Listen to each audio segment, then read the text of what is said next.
Cuando vi a mi madre en la cocina ese día, desplomada en un charco de su propia sangre, lo olí. Cuando un hombre que decía ser mi padre llamó a la puerta de mi apartamento universitario, me pidió dinero y me golpeó hasta casi matarme cuando me negué, lo olí. Algo pasó hace 63 años que me ha atormentado toda la vida. Nunca se lo he contado a nadie, hasta ahora. Es oficial, soy un anciano.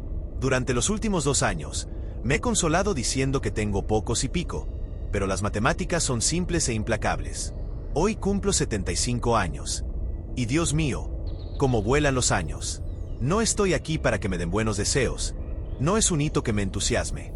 Me alegra seguir aquí, por supuesto, pero me doy cuenta de que cada año que pasa tengo menos motivos para vivir. Me duelen los huesos. Mis hijos viven lejos y el otro lado de mi cama lleva vacío poco más de 8 meses. De hecho, una vez que vote contra ese insensible de Trump este noviembre, puede que no tenga nada por lo que vivir.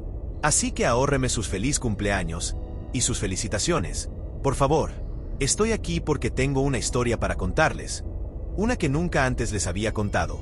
Solía pensar que me la guardaba porque era una tontería. O quizás porque nadie la creería. Sin embargo, he descubierto que cuanto mayor te haces, más agotador se vuelve mentirte a ti mismo. Siendo sincero, nunca le he contado a nadie esta historia porque me da un miedo casi mortal. Pero la muerte parece más amable que antes. Así que escúchala con atención. Era el año 1950. El escenario era un pequeño pueblo de Maine. Yo era un niño de 9 años, bastante pequeño para mi edad, con solo un amigo en el mundo, y su familia, aparentemente por capricho, decidió mudarse a 3.200 kilómetros de distancia. Se perfilaba como el peor verano de mi vida. Mi papá no estaba y mi madre era una obsesiva con las tareas domésticas. Vaya orgullo me dio cuando se me ocurrió esa idea. Así que no era probable que me quedara en casa. Con algunas dudas, decidí que la biblioteca pública era el lugar ideal ese verano. La colección de libros de la biblioteca, sobre todo de libros infantiles, era escasa, como mínimo, pero entre las paredes de esa miserable estructura no encontraría tareas pendientes, ni una madre insistente, que Dios la tenga en su gloria, y quizás lo más importante, ningún otro niño con el que se esperara que me relacionara. Era el único chico con un estatus social lo suficientemente bajo como para pasar sus preciados días de libertad enfurruñado entre las estanterías, y eso me parecía bien. La primera mitad de mi verano fue aún más horrible de lo que había imaginado. Dormía hasta las 10, hacía mis tareas y luego iba en bici a la biblioteca, y con bici me refiero a un tronco oxidado de mierda con ruedas. Una vez allí, dividía mi tiempo entre molestar sin querer a los clientes mayores y hacerlo a propósito. Una señora amable incluso interrumpió mi incesante chasquido de lengua para sisearme un «cállate la boca». Era la primera vez que oía a un adulto usar la palabra con F. No era para tanto, lo sé, pero en aquella época era inaudito. Los días deprimentes se convirtieron en semanas desdichadas. De hecho, había empezado a rezar para que volvieran las clases, hasta que descubrí el sótano. Podría haber jurado que había recorrido cada centímetro de esa biblioteca, pero un día, en el rincón más alejado, tras la colección de lenguas extranjeras, me topé con una pequeña puerta de madera que nunca había visto. Ahí empezó todo. La puerta no tenía ventanas y estaba hecha de roble, que parecía mucho más antiguo que la pared donde se apoyaba. Tenía un pomo de metal negro que literalmente parecía antiguo. No me habría sorprendido saber que era del siglo XVII. Grabado en el pomo parecía una sola huella. Tenía la sensación de que lo que hubiera tras aquella puerta me estaba prohibido, y por lo tanto, probablemente sería lo más interesante que encontraría en todo el verano. Miré rápidamente a mi alrededor para asegurarme de que nadie me observaba. Giré el pesado pomo, me deslicé tras la puerta y la cerré. No había nada, solo oscuridad. Di un par de pasos y me detuve, desconcertado por la sombra que me rodeaba. Agité las manos delante de mí intentando encontrar una pared, un estante o algo a lo que agarrarme. Lo que encontré fue mucho más sutil. Una pequeña cuerda colgando desde arriba, pero mucho más útil. La agarré con fuerza y tiré de ella hacia abajo. En aquellos tiempos, muchas bombillas funcionaban con cuerdas, y esta era una de ellas. Mi entorno se iluminó al instante. Estaba de pie sobre una pequeña plataforma polvorienta que parecía no haber visto vida en mucho tiempo. A mi izquierda había una escalera de caracol de madera, que parecía a punto de derrumbarse en cualquier momento. La bombilla era la única fuente de luz en la habitación, y era débil, Así que cuando miré por encima de la barandilla para ver qué había debajo, la parte inferior de la escalera se disolvió en la oscuridad. Empezaba a sentir miedo. Este lugar, donde quiera que estuviera, parecía no tener nada que ver con una biblioteca municipal. Era como si estuviera en un edificio completamente diferente. Pero a ningún niño de 9 años le gusta dejar un misterio sin resolver. Mirando atrás, desearía poder decirle a mi yo preadolescente que se diera la vuelta, que regresara, que hiciera algo más que bajar esa escalera. Te ahorrarás muchas noches de insomnio, le decía. Pero, claro, entonces no lo sabía, y puede que no le hubiera hecho caso. Así que, en lugar de volver atrás, respiré hondo. Me agarré a la barandilla y miré con determinación hacia adelante mientras empezaba a bajar. La madera de la barandilla estaba seca y cubierta de astillas. Me solté de inmediato, extendiendo las manos para mantener el equilibrio mientras subía con cuidado la escalera. Era, o al menos parecía, muy larga, y con solo la tenue luz de la bombilla de cuerda muy por encima de mí, mi corazón latía sin piedad en la oscuridad. Hasta los niños pueden sentir cuando algo no va bien, creo. Simplemente no siempre les importa. Para cuando mis pies tocaron el suelo de cemento al final, la luz de la bombilla de arriba era casi un recuerdo. Pero había una nueva fuente de luz. Y Dios mío, nunca la olvidaré. Justo delante de mí había una puerta, enorme, de un rojo intenso. La luz provenía de detrás de la puerta y brillaba en finas líneas por los 4 lados. Un rectángulo siniestro y tenuemente brillante. Por segunda vez, respiré hondo y atravesé una puerta que no debía. En contraste con la habitación húmeda por la que entré, la habitación detrás de la puerta era cegadora. Cuando mis ojos se acostumbraron, lo que vi casi me dejó sin aliento. Era una biblioteca, la biblioteca más perfecta que se pueda imaginar. Me quedé boquiabierto al adentrarme, casi con reverencia, en la habitación. Era preciosa, era más pequeña que la biblioteca de arriba, mucho más pequeña, pero parecía hecha a mi medida. Las estanterías estaban repletas de títulos de colores brillantes. Los 2 sillones del centro eran exquisitamente cómodos. Y el olor, Dios mío, el olor, era simplemente increíble. Una especie de mezcla de cítricos y pino. No puedo describirlo con palabras. Así que me basta con decir que nunca he olido nada mejor. En mis 75 años. ¿Qué era esta habitación? ¿Por qué nunca había oído hablar de ella? ¿Por qué no había nadie más allí? Esas eran las preguntas que debería haberme hecho. Pero estaba embriagado. Mientras contemplaba todos los libros y disfrutaba del aroma del paraíso, solo pude formar un pensamiento. Nunca más me aburriré. En realidad, el aburrimiento solo se ocultó de mí durante 3 años. Fue el día de mi 12º cumpleaños. Hace 63 años, cuando todo cambió. Antes de ese día, visitaba mi santuario del sótano tan a menudo como podía. Normalmente varias veces por semana. Nunca vi a nadie allí, pero extrañamente permanecía libre de sospechas. Nunca sacaba un libro de esa habitación, sino que cogía un volumen específico donde había dejado de leer durante mi visita anterior. Me sentaba, siempre en el mismo sillón morado oscuro, y siempre dejando su gemelo vacío y justo enfrente. Ese sillón era mío. El otro era... Bueno, supongo que no lo habría expresado mejor entonces que ahora. Pero no era mío. Eso seguro. El día de mi 12º cumpleaños, llegué más tarde de lo habitual. Mi madre había invitado a un par de compañeros de clase y a unos primos a casa para celebrarlo. Un gesto que me pareció más tedioso que tocar. En realidad, solo quería pasar mi cumpleaños sentado, leyendo y oliendo el paraíso. Finalmente, nuestros invitados se fueron a casa y llegué a la biblioteca unos 15 minutos antes de la hora de cierre. Eso no importaba. Los empleados nunca registraban allí antes de cerrar. Podía quedarme hasta tan tarde como quisiera. Esa noche en particular, estaba devorando los últimos capítulos de una aventura épica. Caballeros, espadas, dragones y cosas por el estilo. No lo olí hasta que leí las últimas palabras y cerré el libro.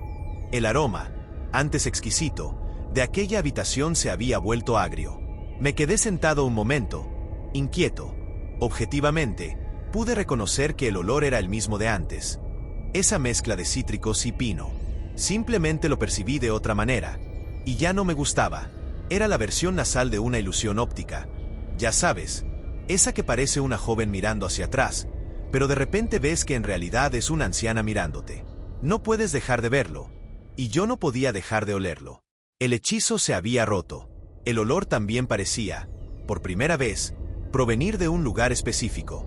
Con bastante inquietud, recorrí la habitación, olfateando el aire como un perro enloquecido, hasta que llegué a un estante cerca del fondo. El estante estaba perfectamente normal, con la excepción de un título.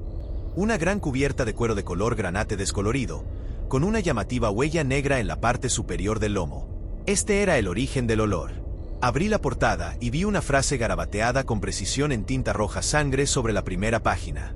Aparta tus penas, amigo, y déjalas donde yacen. Me quedé mirando esa frase, hipnotizado, mientras me retiraba a mi silla. Pasé una página, en blanco. El olor se hizo más intenso. Otra página, en blanco. Y el olor se hizo aún más intenso. Me detuve un momento, reprimí una arcada y seguí caminando. Entonces, al acercarme a los sillones, pasé una última página, y allí, con la misma letra siniestra, estaba lo último que esperaba ver, mi propio nombre. Solté el libro, eché a correr hacia la puerta, pero al desviar la mirada hacia adelante, el corazón me dio un vuelco y me detuve en seco. La silla vacía ya no estaba vacía. Un hombre mayor con traje se sentó frente a mí, con una pierna cruzada sobre la otra, observándome con penetrantes ojos grises y una leve sonrisa burlona. Esto era demasiado. Caí de rodillas y vomité sobre la alfombra. Me limpié la boca, mirando fijamente mi vómito, cuando oí al hombre soltar una risita. Lo miré con incredulidad. ¿Quién eres?, pregunté con pánico en la voz.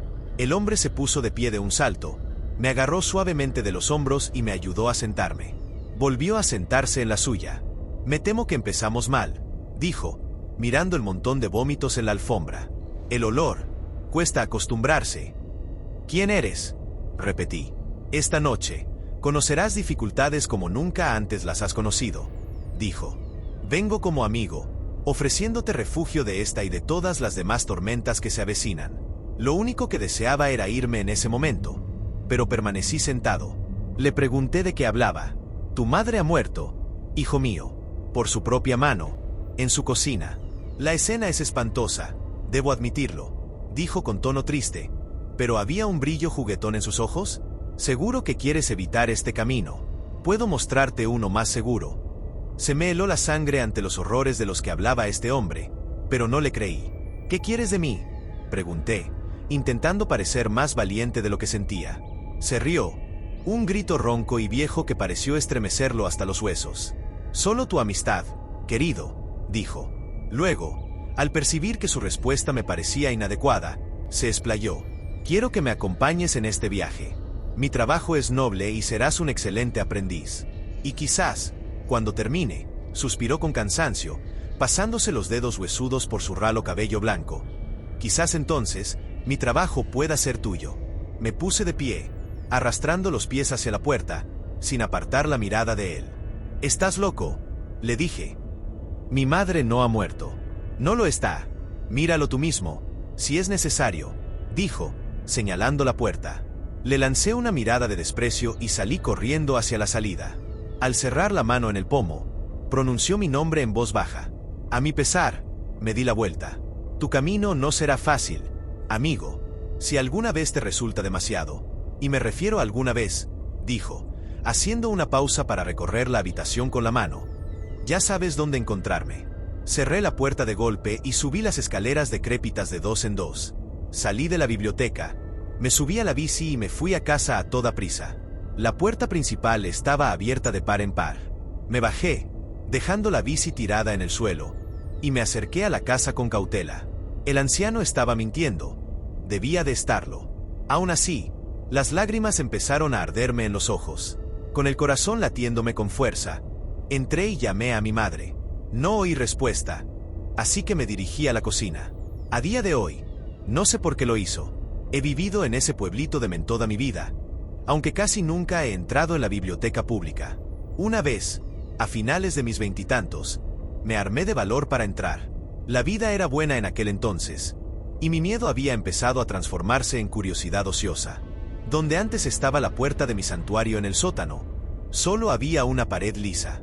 Le pregunté a la bibliotecaria qué había sido de ese sótano, aunque en el fondo sabía la respuesta.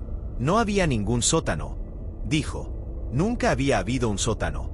De hecho, si no me equivoco, Las ordenanzas de zonificación de la ciudad prohibían tener un sótano en la zona. Ese olor dulzón, esa mezcla venenosa de cítricos y pino, me ha atormentado desde aquel lejano cumpleaños. Cuando vi a mi madre en la cocina ese día, desplomada en un charco de su propia sangre, lo olí. Cuando un hombre que decía ser mi padre llamó a la puerta de mi apartamento universitario, me pidió dinero y me golpeó hasta casi matarme cuando me negué, lo olí. Cuando mi esposa perdió a nuestro segundo hijo, lo olí. Y de nuevo cuando perdió al cuarto. Cuando nuestro hijo mayor se puso al volante del Buick familiar completamente borracho y mató a su novia, lo olí. Empecé a olerlo periódicamente cuando mi esposa enfermó. Murió a finales del año pasado. Y ahora estoy solo por primera vez en más de medio siglo. Ahora, lo huelo todos los días, y lo siento como una invitación. Hace unos meses, volví a la biblioteca y la pequeña puerta de roble con el pomo antiguo estaba allí, justo donde solía estar. Mi paseo nocturno me ha llevado a pasar por delante de esa biblioteca todos los días desde entonces, pero no he entrado. Quizás esta noche lo haga. Tengo miedo de morir. Sí, pero últimamente tengo aún más miedo de seguir viviendo. El anciano tenía razón. Mi camino no ha sido fácil, y dudo que lo sea más. Aparta tus penas, amigo, y déjalas donde yacen, prometió alivio. Un refugio, dijo. ¿Tenía razón en eso también? Solo hay una manera de averiguarlo. Después de todo, todavía sé dónde encontrarlo.